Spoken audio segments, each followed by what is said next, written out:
بہت زیادہ پریشان ہیں. متاثر ہیں اس سے. وہ سوچ رہے ہیں کہ آخر کون سا گناہ سرزد ہو گیا ہے کہ یہاں بھوک ننگ کا دور دورہ ہے، لوگوں کے پاس بے روزگاری ہے، وسائل کم ہیں. اور بے شک آپ کو تو پتہ ہے، آپ تو بڑے سینئر صحافی ہیں، خوب جانتے ہیں کہ کبھی اسی ملک کو، اسی پنجاب کو سونے کی چڑیا کہا جاتا تھا، وسائل کی کمی نہیں تھی. اور ٹھیک ہے مسائل اپنی جگہ پہ، لیکن وسائل کی بھی کمی نہیں رہی. اور وہ وسائل جب اکٹھے ہو کر چند ہاتھوں میں گئے ہیں، ان لوگوں نے لوٹ مار مچائی ہے، تو یقیناً اس کے سائیڈ ایفیکٹس تو آئیں گے. اور وہ سائیڈ ایفیکٹ کیا ہوتے ہیں؟ جب سرمایہ کاری نہیں ہو رہی، جب کاروبار میں بددیانتی آ جاتی ہے اور ذخیرہ اندوزی آ جاتی ہے، اور لوگ جو ہے اپنا پیٹ بھرنا جو ہے اس کو ترجیح دیتے ہیں، دوسروں کا خیال نہیں کرتے. اچھی گاڑی ہو، اچھا گھر ہو، اچھا کاروبار ہو اور چمکتے دمکتے حالات ہوں تو ان کو کوئی پوچھے نہ. اور یہ جو اس طرح جو بے لگام گھوڑا ہوتا ہے تو وہ یقیناً پھر کسی سمت میں نہیں بھاگتا.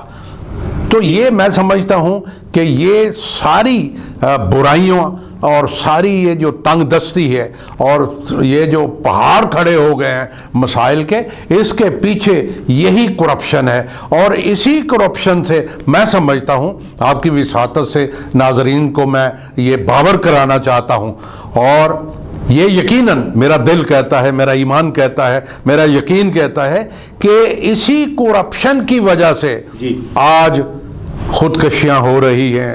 آج آپ دیکھیں کہ لوگوں کی عصمتیں محفوظ نہیں ہیں اور لوگ بے گھر ہیں، بے آسرا ہیں.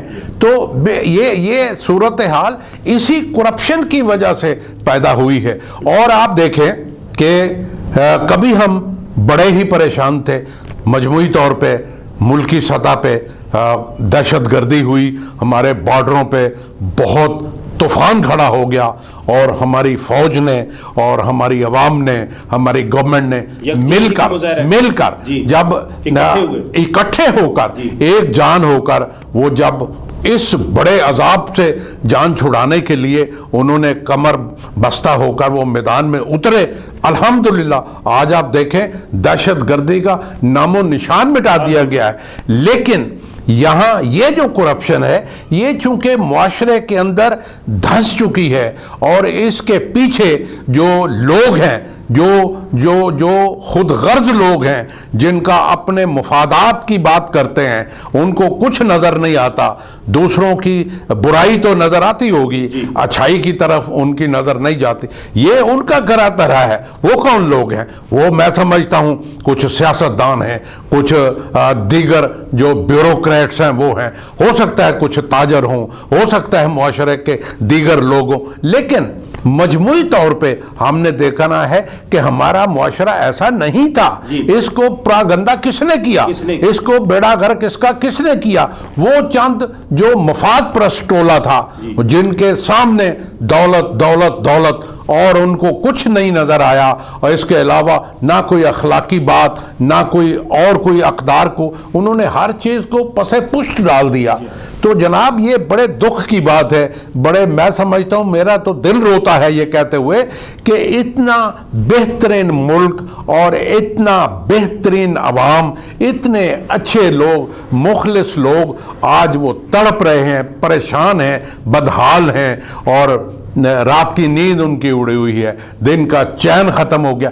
یہ سارا کچھ کس کا کرا دھرا ہے؟ یہ بڑا اہم سوال ہے. اور یہ میں معذرت چاہتا ہوں، بات ختم کر لوں. میں نے آپ کو یہ بھی بتانا ہے کہ یہ جو کرپشن ہے یہ تو ایک بہت بڑی عادت ہے، حرص و تمنا کی عادت ہے. جس طرح کوئی بیماری لگ جائے تو یہ ایک اخلاقی بیماری اس کو آپ کہہ لیں. اس بیماری کے پیچھے سرٹن محرکات ہیں. جس طرح کوئی بیماری کی وجہ ہوتی ہے، روٹ کاز ہوتا ہے، اسی طریقے سے اس کرپشن کے پیچھے بھی بہت سارے محرکات میں، اور وہ محرکات میں سمجھتا ہوں ان کو جن لوگوں نے پرموٹ کیا، جس ٹولے نے پرموٹ کیا، جن کی ذہنیت کی وجہ سے آج ہم اس اندھے کنویں میں گر پڑے ہیں، ہم نے ان کو بے نقاب کرنا ہے۔ وہ ہمارے دشمن نہیں ہیں، وہ ملک کے دشمن ہیں، وہ عوام کے دشمن ہیں، وہ اسلام کے دشمن ہیں، وہ ہماری 22 کروڑ عوام کے دشمن ہیں۔ ہم ان کو قطعاً معاف نہیں کریں گے، اور ان کو ہم انشاءاللہ گورنمنٹ کو بھی کہیں گے، ہم سول سوسائٹی کو بھی کہیں گے کہ آؤ سب مل کر اس کرپشن کے خلاف جہاد کرتے ہیں۔ اس سے بڑا کوئی جہاد نہیں کہ یہ جو غریبوں کے منہ سے نوالا چھین لیا گیا ہے، یہ معافی کے قابل لوگ نہیں ہیں۔ تو انشاءاللہ میں انشاءاللہ اگلے پروگرام میں جب آپ مجھے موقع دیں گے اور میں آؤں گا، اور میں انشاءاللہ آپ کو یہ بتاؤں گا کہ اس کے محرکات میں بڑے بڑے خطرناک لوگ ہیں، خطرناک ٹولہ ہے، وہ ایک خاص مینٹالٹی کے لوگ ہیں، اور وہ کون لوگ ہیں ان کو بے نقاب کیا جائے گا۔ یہ نہیں ہے کہ ہم کسی پہ الزام نہیں لگانا چاہتے، لیکن یہ جو عوام کے دشمن ہیں، یہ جو پاکستان کے دشمن ہیں، وہ کبھی کسی معافی کے وہ حقدار۔ بہت شکریہ۔ اور ناظرین، زئی ٹی وی کے ناظرین، آپ کا بھی بہت شکریہ، آپ نے یہ پروگرام دیکھا، اور میں یہ چاہوں گا کہ کنٹری ٹاک میں آج جو گفتگو کی ہے ڈاکٹر صاحب نے، اس کا فیڈ بیک ضرور دیں، زئی ٹی وی کو سبسکرائب کریں، اور بیل کا جو ہے وہ آئیکن وہ بھی ضرور دبائیں، تاکہ اس طرح کی نئی ویڈیوز، نئے دوستوں سے ملاقات، نئے پیغامات آپ کو بر وقت ملتے رہیں۔ تو آپ کا بہت شکریہ، اور ڈاکٹر صاحب آپ کا بہت شکریہ، آپ کو زئی ٹی وی میں تشریف لائے، اور ہم امید کریں گے کہ آپ آئندہ۔ میں آخری جملہ یہ کہوں گا کہ مجھے تو آپ کے اندر جو پاکستانیت نظر آئی ہے، انشاءاللہ میرا یہ دل کہہ رہا ہے، اور یہ مجھے لگ یوں رہا ہے کہ آپ جیسے لوگ جو ہیں، یہ آپ 22 کروڑ کی آواز بات کر رہے ہیں، اور انشاءاللہ ہم اس بیماری سے جلد نجات حاصل کر لیں۔ Thank you very much.